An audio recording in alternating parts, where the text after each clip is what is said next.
नमस्कार साथियों, हमारे YouTube चैनल जीके स्टडी पर आप सभी का एक बार फिर से स्वागत है। दोस्तों, हमारी रीड साइकोलॉजी की टेस्ट सीरीज चल रही थी, जिसका आज 5वां पार्ट हम लेकर आए हैं, जो यूनिट सेकंड का है।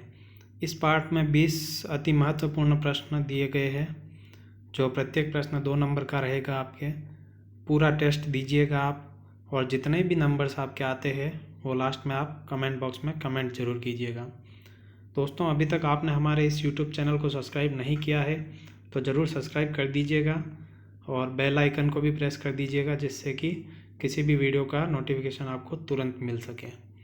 और आपने अभी तक हमारे पिछले 4 पार्ट अगर नहीं देखे हैं तो वो हमारे इस चैनल पर रीड साइकोलॉजी नाम से टेस्ट प्लेलिस्ट बनी हुई है, उसमें सारे वीडियो सीक्वेंस वाइज पड़े हुए आप ज़रूर देखिएगा। चलिए दोस्तों, आज की क्लास शुरू करते हैं। पहला प्रश्न है, प्रतिक्रिया का विलोप होना निम्नलिखित में से किसके बाद अधिक कठिन है? ऑप्शन ए आंशिक पुनर्बलन, ऑप्शन 2 निरंतर पुनर्बलन, ऑप्शन 3 दंड, या ऑप्शन 4 मौखिक भर्त्सना। आप इस क्वेश्चन का आंसर गैस कीजिएगा, तो आपको 5 सेकंड का समय मिलेगा। और अगर आपको ज़्यादा समय चाहिए होता है तो आप इस वीडियो को पॉज कर दीजिएगा और आंसर गैस कीजिएगा, फिर वापस प्ले कर दीजिएगा। आई होप आपने आंसर गैस कर लिया होगा। इसका जो सही आंसर होगा वो होगा आंशिक पुनर्बलन, ऑप्शन ए आंशिक पुनर्बलन। चलिए नेक्स्ट क्वेश्चन पे चलते हैं। आज का हमारा नेक्स्ट क्वेश्चन है, सूझ क्रमिक तथा क्रमबद्ध होती है, यह किसने कहा है? ए कोहलर ने, बी वर्दीमर ने, सी कॉफका ने, या फोर डंकर ने। तो आप आंसर गैस कीजिएगा, क्या हो सकता है इसमें से। 5 सेकंड का समय है आपके पास। इसका जो सही जवाब होगा वो होगा ऑप्शन 4 डंकर ने। ये जो बात है यह डंकर ने कही है कि सूझ जो है क्रमिक तथा क्रमबद्ध होती है। चलिए नेक्स्ट क्वेश्चन पे चलते हैं। क्वेश्चन 3, बालकों को अभिप्रेरण प्रदान करने हेतु उत्तम उपाय है। ऑप्शन ए अच्छा व्याख्यान देना, ऑप्शन बी अभिभावकों से शिकायत करना, ऑप्शन सी नवाचारों का प्रयोग करना, या ऑप्शन डी इनमें से कोई नहीं। आप आंसर गेस करिएगा, क्या आंसर हो सकता है इस क्वेश्चन का। तो इसका जो सही जवाब है वो है ऑप्शन सी नवाचारों का प्रयोग करना। बालक को अभिप्रेरण प्रदान करने के लिए हमें नवाचारों का प्रयोग करना चाहिए, उससे उसको अभिप्रेरणा मिलती है। चलिए नेक्स्ट क्वेश्चन पे चलते हैं। क्वेश्चन 4, प्रेरणा होती है असकारात्मक, बी नकारात्मक, सी भावात्मक, या डी 1 और 2 दोनों। तो जो प्रेरणा होती है वो क्या होती है, बता दीजिए। गैस करिए आप आंसर। इसका जो सही जवाब है वो है ऑप्शन 4 डी, यानी कि प्रेरणा जो होती है वो सकारात्मक भी होती है और नकारात्मक भी होती है। किसी भी प्रकार की हो सकती है प्रेरणा। चलिए, आई होप आपके सारे आंसर सही हो रहे होंगे। चलिए नेक्स्ट क्वेश्चन पे चलते हैं। 5वां क्वेश्चन, निम्नलिखित में से कौन सा जन्मजात प्रेरक नहीं है? ऑप्शन 1 भूख, 2 प्यास, 3 आदत, 4 निद्रा। इन 4 में से कौन सी चीज़ है वो जन्मजात नहीं है? ये कौन सी है जो जन्म के बाद बनती है? तो यहाँ पर अपन देखेंगे, भूख जो होती है वो जन्म से ही लगती है बच्चे को, प्यास जो होती है वो भी जन्म से लगती है, और नींद जो होती है वो भी जन्म से आती है बच्चे को। लेकिन जो आदत होती है वो जन्मजात नहीं होती है, वो क्या है, बनती है धीरे धीरे। तो इसका जो सही होगा वो होगा ऑप्शन 3। आसान सवाल था ये। कभी कभी अपन गलत आंसर को काट कर भी सही आंसर निकाल सकते हैं, ये भी एक अच्छा तरीका हो सकता है।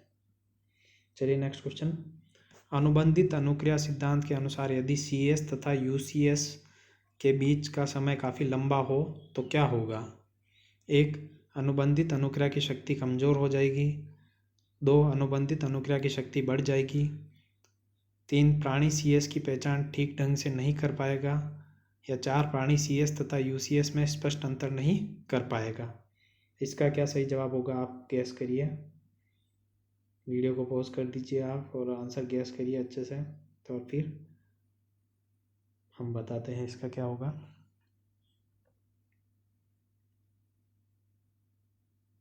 चलिए, इसका जो सही जवाब होगा वो होगा ऑप्शन 1, अनुबंधित अनुक्रिया की शक्ति कमज़ोर हो जाएगी।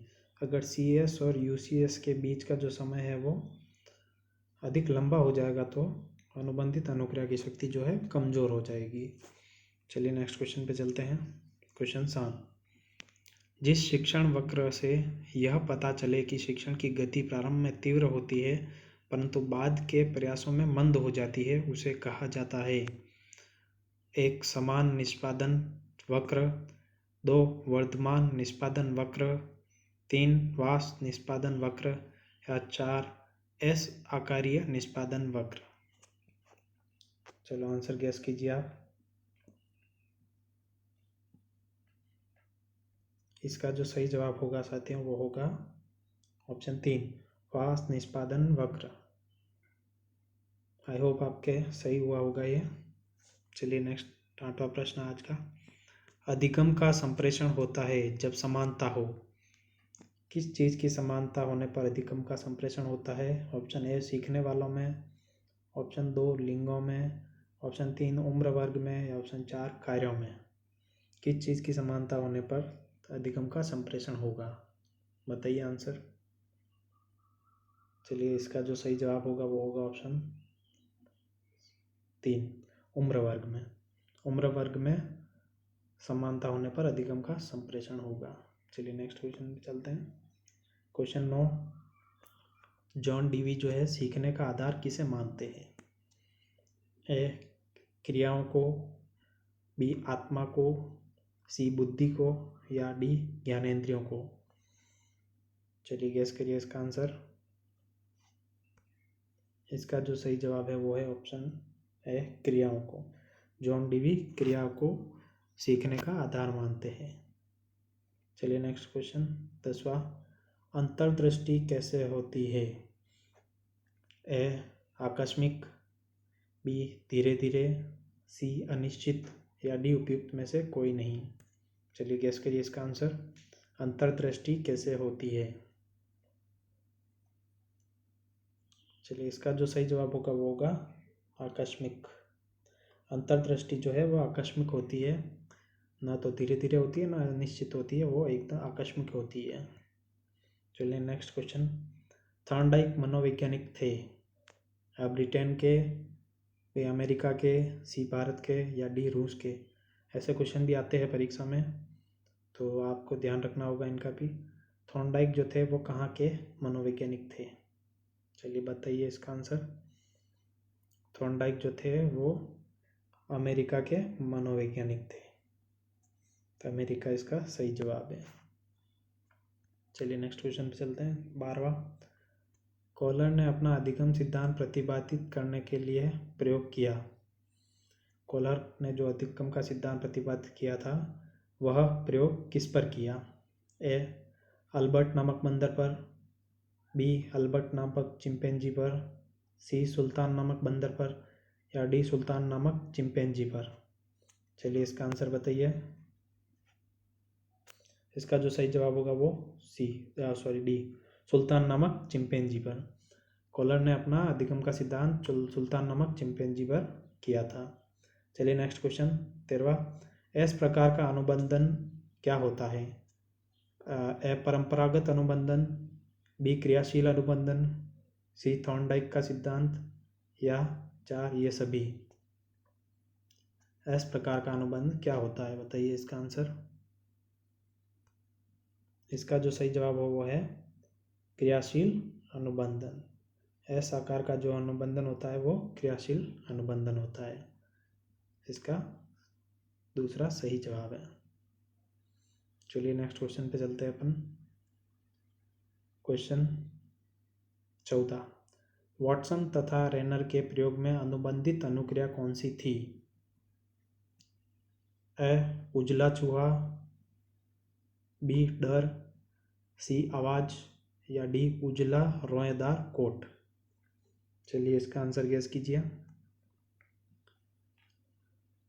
इसका जो सही जवाब है वो है ऑप्शन 2, डर।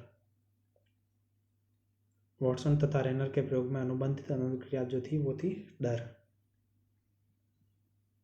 चलिए नेक्स्ट क्वेश्चन पे चलते हैं। 15वां क्वेश्चन, अधिगम का तरल रूप सिद्धांत किसने दिया? 1 टॉलमैन ने, 2 लेविन ने, 3 थॉर्नडाइक ने और 4 वाटसन ने। चलिए गेस करिए इसका आंसर। इसका जो सही जवाब है वो है लेविन, ऑप्शन 2। अधिगम का तरल रूप सिद्धांत जो था वो लेविन ने दिया था। चलिए नेक्स्ट क्वेश्चन 16, पावलोव द्वारा कुत्ते पर किए गए प्रयोग में अस्वाभाविक उद्दीपक निम्नलिखित में से कौन था? 1 घंटी की आवाज़, 2 भोजन, 3 लार स्राव करना और 4 इनमें से कोई नहीं। चलिए गेस करिए। पावलोव वाले सिद्धांत में से है ये क्वेश्चन। हल का पुनर्बलन सिद्धांत प्रतिपादित किया गया था।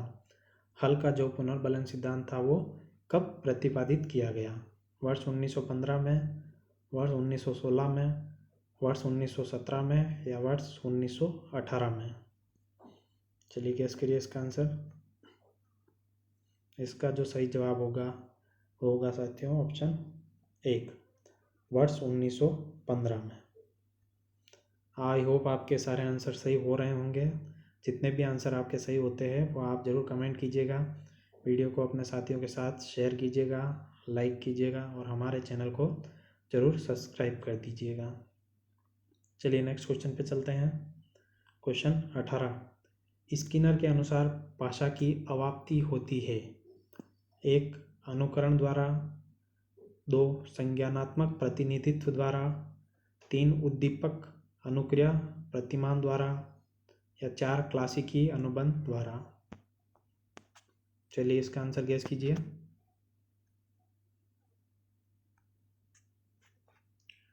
इसका जो सही जवाब है वो है ऑप्शन 4, क्लासिकी अनुबंधन द्वारा। चलिए नेक्स्ट क्वेश्चन पे बढ़ते हैं। विद्यार्थियों में पाए जाने वाली अधिगम शैलियों में भिन्नता का कारण हो सकता है? 1 विद्यार्थी के समाजीकरण की प्रक्रिया, 2 विद्यार्थी द्वारा अपनाई जाने वाली चिंतन की युक्तियाँ, 3 परिवार का आर्थिक स्तर या 4 पालक का पालन पोषण। आज का हमारा लास्ट क्वेश्चन है। सक्रिय अनुबंधन अनुक्रिया को निम्नलिखित रूप में प्रस्तुत किया जाता है। ए उद्दीपन अनुक्रिया पुनर्बलन, बी उद्दीपन पुनर्बलन अनुक्रिया, सी अनुक्रिया उद्दीपन पुनर्बलन या उपरोक्त में से कोई नहीं। चलिए इसका आंसर गेस कीजिए आप। सक्रिय अनुबंधन अनुक्रिया को कैसे प्रस्तुत किया जाता है? तो इसका जो सही जवाब होगा वो होगा ऑप्शन ए। सबसे पहले उद्दीपन आएगा, फिर अनुक्रिया और फिर पुनर्बलन। तो ये इम्पोर्टेंट क्वेश्चन है, सारे इम्पोर्टेंट क्वेश्चन हैं। आप ज़रूर आपके जितने भी नंबर आए हैं उनको आप ज़रूर कमेंट कीजिएगा। आई होप आपके भी 40 में से 40 नंबर आए होंगे, 20 क्वेश्चन आपके सही हुए होंगे। किसी क्वेश्चन में कोई डाउट रह जाता है तो वो भी आप कमेंट जरूर कीजिएगा, और कोई सजेशन है वीडियो से संबंधित तो कमेंट कीजिएगा। दोस्तों आपका बहुत बहुत धन्यवाद, आपने हमारा वीडियो को देखा है। तो हमारे चैनल को ज़रूर सब्सक्राइब कीजिएगा, लाइक और शेयर कीजिएगा।